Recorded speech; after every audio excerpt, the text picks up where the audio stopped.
वक्षो विहारिणि मनोहर दिव्यमूर्ते श्रीस्वामि निःश्रित जनप्रियदानशीले श्रीवेङ्कटेश दयिते तव सुप्रभातम्।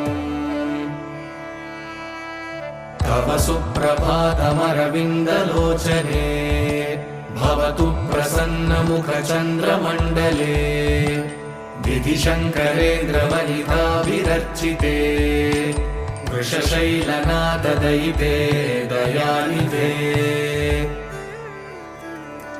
अत्र्यादिसप्तऋषयः समुपास्य सन्ध्या आकाशसिन्धुकमलानि मनोहराणि आदाय पादयुगमर्चयितुं प्रपन्नाः शेषाद्रिशेखर विभो तव सुप्रभातम्।